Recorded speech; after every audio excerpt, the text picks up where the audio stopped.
Ahora se llaman distinto, pero siempre serán, por lo menos en la introducción, los comentarios esteparios.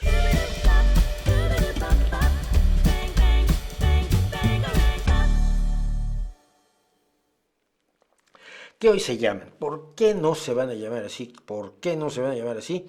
Se van a llamar los comentarios temerarios.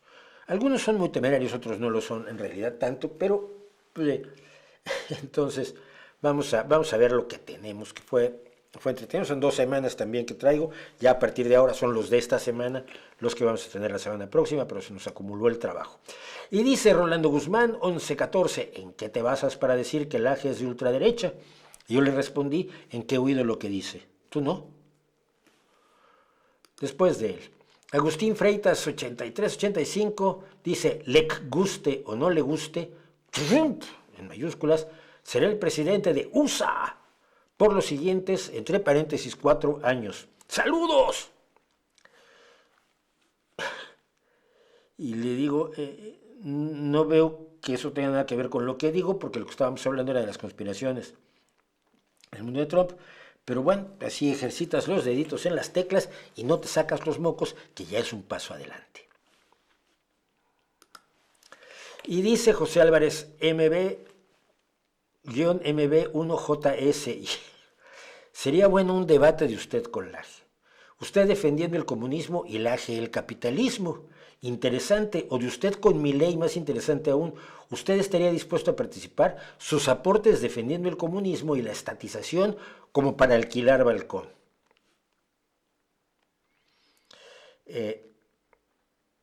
A ver, primero que nada hay algo que no metí allí, pero que he respondido en muchas ocasiones. Un debate no es una discusión. Un debate es los debates de verdad son sobre un tema. Uno. Yo lo que he propuesto siempre es, ¿debe haber salud pública o no debe haber salud pública? Eso lo discuto yo cuando quieran con Milei y lo puedo discutir cuando quieran con Laje. Uno, tienes un tiempo de exposición, el otro tiene un tiempo de exposición, luego tienes un tiempo de rebatir, otro tiempo de rebatir, tienes jueces, por supuesto, neutrales, tienes un público neutral y se decide quién ganó el debate. Así son los debates en realidad. Cuando la gente dice, ¿por qué no debates con fulano? Generalmente lo que quiere decir es, quiero verlos agarrándose de las greñas, discutiendo y aventándose cosas a la cabeza, y yo no voy a cambiar de opinión. O sea, mi interés de que debatan es para reafirmarme, haciendo una especie de falacia de confirmación, no porque realmente me interese el debate. Pero entonces yo le explico aquí a don José Álvarez y todo lo demás. ¿Y por qué voy a defender el comunismo si me opongo a él, cabecita de cántaro vacío? Me imagino que practicas mucho todos los días para ser tan tonto, pero quizás alguna vez entiendas que el mundo no es blanco y negro y hay opciones aparte de la tiranía mercadolátrica y la tiranía marxista. No alquiles balcón, chiquitín. Financia el debate. Repito, un solo asunto a debate, no un agarrón desordenado, revisa cómo son las reglas de los debates de verdad. Me llevas en avión, me pagas el hotel, las comidas y unos honorarios adecuados, porque voy a dejar de ganar el dinero de mi trabajo, en un espacio razonable con un público neutral y va de frente. Si tanto quieres un debate, págalo. Ya no les gustó. Fueron como 20 los que dijeron esto, simplemente pongo una de estas respuestas. Este me encantó, Óscar González, 211.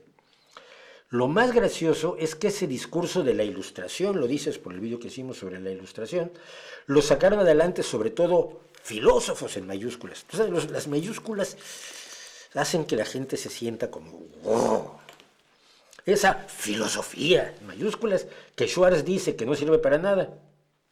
Esos filósofos como Spinoza, Kant, Diderot, Voltaire, Rousseau, de los que se la pasa despotricando Schwarz y diciéndonos que es una pérdida de tiempo leer. Nunca dije eso, Nunca dije que fuera una pérdida de tiempo leer a estas personas. Esos filósofos y esa filosofía es la madre de la ilustración, porque la ilustración no es una teoría científica, sino una filosofía, así no le guste a Schwarz. Y le aclaro, absolutamente ninguno de ellos, Spinoza, Kant, Diderot, Voltaire, Rousseau, ninguno de esos 5 y muchos más, estudió filosofía. Ninguno. Ustedes les llaman filósofos para justificar su profesión, pero ellos eran escritores, médicos, abogados, historiadores, comerciantes. de verdad dan mucha pena los filósofos actuales, escudándose en pensadores del pasado para justificar una carrera en la que no están aportando ni de lejos lo que aportaron ellos. Ninguno de ellos dijo, yo soy filósofo, soy licenciado en filosofía. No, hay gente que pensaba su mundo sin esa arrogancia. Pero bueno, sigo con la respuesta. Y por cierto, sí, la Ilustración es hija de la ciencia. Al plantearse la posibilidad de cuestionar las enseñanzas de la religión utilizando la razón y la experiencia, cosa que por cierto, por lo demás, paréntesis, expliqué en el vídeo que por lo visto vio a medias. La Ilustración es la continuación de la revolución científica, no su antecedente. Que no lo sepan, me parece tan triste. Un gobierno de izquierda que funcione, también hubo como 30 de estos, pero bueno, respondo este. Casi todos los gobiernos socialdemócratas en Europa y Oceanía desde el fin de la Segunda Guerra Mundial, los gobiernos del Frente Amplio en Uruguay y varios otros. En el Reino Unido y España, por ejemplo, crearon dos sistemas de salud pública ejemplares, cosa que ningún gobierno ultraliberal haría. Y educación pública y pensiones administradas y pagadas por el Estado, ingresos mínimos a personas en situación desesperada y leyes que protegen el medio ambiente, leyes laborales, leyes de protección al consumidor. Uf. Ahora dime, un gobierno ultraliberal que haya hecho algo así, si eso es precisamente todo lo que odian. Aunque te dé risa, Mauricio, cuando meten impuestos nos joden a todos, especialmente a las personas de clase media, dice otra vez Luis Enrique, te contesté dos. A Luis Enrique Rodríguez Villa, 7831. Le digo, mira, no sé en qué país vives, pero en una sociedad razonable con una visión de izquierda, quien paga más impuestos es quien más gana. En una escala donde el salario mínimo está exento de impuestos. Basuritas como Laje proponen que todo el mundo pague exactamente los mismos impuestos, sin ver que el 10% de impuestos a un rico no le hace mella. El 10% de lo que ganaste este mes. Pero el 10% a una familia pobre la deja sin comer varios días. Una cosa que gente millonaria como tú, supongo que es millonario, ¿no?, parece que no entiende. Es lo malo de haber crecido aislado de la realidad de tu sociedad. En una sociedad razonable, además, esos impuestos se van a pagar las cosas que gente como tú odia. Salud, educación, vivienda, pensiones, investigación científica, inspectores de alimentos, protección al consumidor, etc. Ya sé que eso te jode, pero a la mayoría no, al contrario, la beneficia. Me dicen que Laje solo está intentando explicar por qué ciertas facultades son de izquierda. Yo no veo que esté intentando explicar, pero dice que esas facultades son de izquierda porque la gente que se forma allí cuando sale no tiene lugar en el mercado y entonces se vuelven de izquierda. Entonces, ¿cómo era de izquierda antes la facultad? Si es que el razonamiento de Laje es absolutamente idiota, absolutamente irracional, no tiene ni pies ni cabeza. La gente que entra a estudiar filosofía entra en una facultad de izquierda, no, pero ¿cómo? Si todavía no se vuelve un desorientado, desanimado, reconcomiado, porque al salir de allí pues, no lo contrató Google para hacer su motor de búsqueda. No, es que simplemente dice lo que la gente quiere, que oiga, es un populista, al fin y al cabo. Pero bueno, me pregunta da Josecino, ¿cuál es mi teoría? Y le digo, mi teoría es que élitos son tontos, malintencionados o todas las anteriores. Y en la defensa del no paguemos impuestos viene Bracanovi, que es otro que no usa su nombre, pues saben. Un rico que sea lo suficientemente rico como para hacer contribuciones fiscales significativas, todas son significativas, también es lo suficientemente rico como para largarse de un país cuando se le dé la gana. Los que se quedan son los que terminan pagando los impuestos. Y esto suena razonable, ¿verdad? Lo mismo sucede con las inversiones. Solo los tontos invertirían en el sector real de un país fiscalmente abusivo.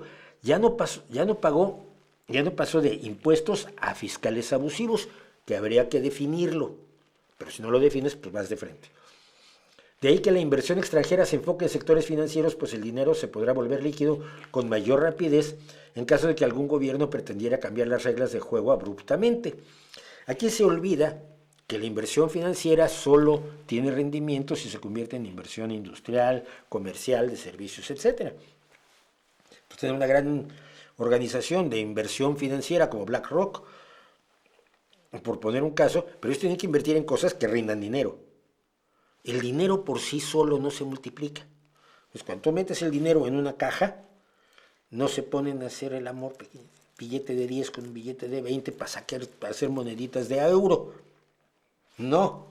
Ese dinero se lo tienes que prestar a alguien para que haga cosas que le rindan dinero, que le permitan devolvértelo y pagar intereses. Esto lo tiene perdido Barakanovi. Y dice, es como pretender que un perro al que se le azota a diario no se vaya a escapar en cuanto tenga la más mínima oportunidad. Aquí equipara el pago de impuestos por el beneficio de tu sociedad con que te peguen. Con lo cual, respondo. Gran estupidez muy propia de la derechuza.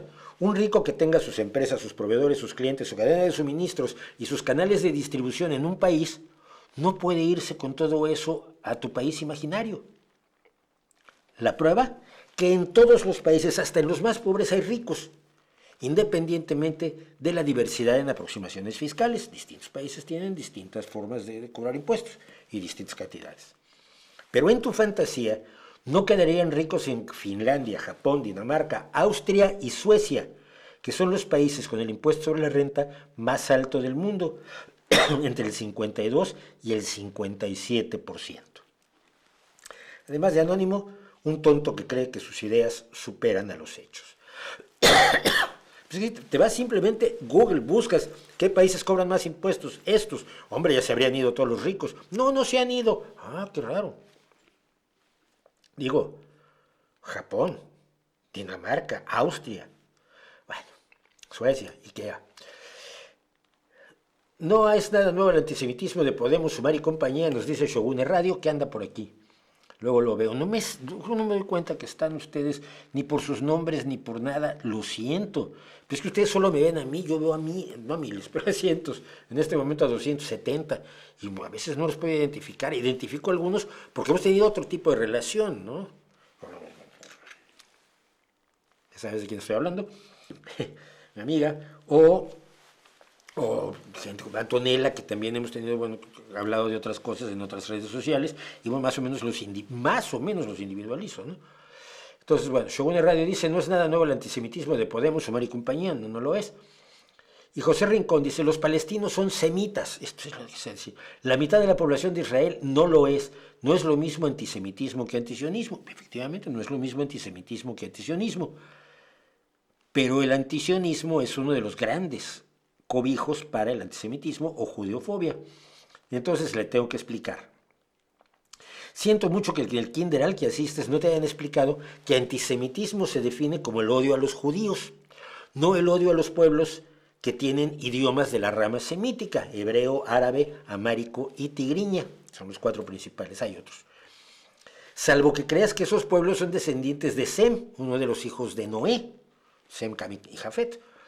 En cuyo caso, lamento que en tu kinder no te hayan dicho que la historia del arca de Noé es un mero mito, una historia antigua sin más bases que otros cuentos de hadas. Salvo que creas en las razas, en cuyo caso no dudo que seas antisemita o judeófobo si te place más. Y Guillermo López viene aquí y se tira con todo. ¿Han visto esos reels o TikToks donde alguien viene corriendo y se tira a una piscina vacía y se mete un ranazo de consideración y sale en la ambulancia? Pues le ha pasado a Guillermo, hombre. Y sin embargo, las universidades públicas nunca han creado un científico ganador de un premio Nobel. ¡Ajá! Al contrario, han sido caldo de cultivo de los peores dictadores con ideología de extrema izquierda, como los que gobiernan actualmente algunos países de Latinoamérica. Y le digo, a ver, la Universidad de California, Berkeley, es la segunda con más premios Nobel de Estados Unidos y es pública. Otras públicas hay muchos más con premios Nobel en los últimos 2 años, la de Nagoya, la de Jofe, la de Mines París y toda la PCL a la que pertenece, que es un grupo de universidades, la Escuela Médica Chan de la Universidad de Massachusetts, la Escuela de Basel, el École Polytechnique, la Universidad de Estocolmo. Y Einstein, por cierto, estudió en el Instituto Federal de Tecnología de Zúrich, que es una universidad pública. ¿Por qué dicen mentiras en algo tan sencillo de investigar y demostrar que es una camama? afortunadamente no existe mucho daño al caer en el suelo de la piscina sin agua, puedes irte. Es de aclarar que algunos nombramientos deben tener la aprobación del Congreso, y aunque el Senado es republicano por 7 senadores más que el demócrata, la mayoría de los senadores son del ala moderada del partido. Sí, y aquí esto es algo que es importante, porque son los nombramientos de Donald Trump, deberían ser confirmados por el Senado, pero lo que pretende hacer Donald Trump, según han dicho gente que está cerca de sus asesores, es lo siguiente. Él puede declarar en receso al Congreso, y los nombramientos que se hacen en el receso no necesitan pasar por el procedimiento de confirmación. Y entonces, las nominaciones por receso sería la forma de Senado ausente para saltarse las ratificaciones, y es algo que muy probablemente el Senado lo hará, es para complacer al tirano. Luego alguien me dice, hay servicios que estoy de acuerdo en que se deben pagar con impuestos. El problema es que la mayor parte de los impuestos, fíjense, ¿por qué hablas? Está la piscina vacía y bien, se tira desde el trampolín alto, da 2 vueltas y splat. El problema es que la mayor parte de los impuestos se va a cosas inútiles como pago de burocracia, milicia, deuda gubernamental, etc. Aunado a la altísima tasa de impuestos que muchos pagamos, en mi caso pago casi el 45% de impuestos al ingreso, cuando sumo impuesto federal, estatal, local y seguridad social. Tienes que estar ganando una cantidad, debes estar ganando sobre 30,000 euros al mes para pagar el 45%. Podría revisarlo, pero no me da la gana. Si estás en España. Y eso sin contar otros impuestos como IVA y predial. Por otro lado están los ricos que usan muchos huecos legales para pagar menos impuestos de forma legal. Y le digo, a ver, no sé en qué país vivas tú. En España, las prestaciones sociales son casi el 45% de los gastos presupuestados. No, la mayoría no va para donde tú dices. La remuneración de asalariados, que incluye a los empleados de gobierno, soldados, bomberos, esos que estás de acuerdo en pagar, se lleva el 25%. Ya estamos en el 70% de los ingresos por impuestos. El resto se reparte en otros gastos de consumo final, los consumibles que usa cualquier gobierno, inversión pública y transferencia de capital. Pago de intereses se lleva algo más del 5%, y otras transferencias y subvenciones se llevan menos del 3% total.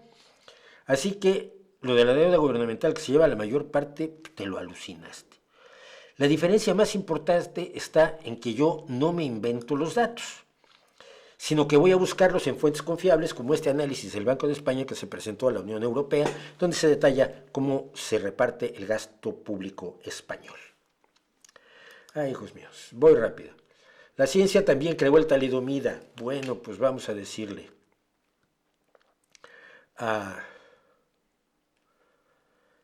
un gran medicamento. Se emplea para la gestión y tratamiento de la lepra en estado avanzado. Es un medicamento utilísimo para combatir el mieloma múltiple y varias formas de cáncer sólido, el cáncer que se da en el que se da en el torrente sanguíneo.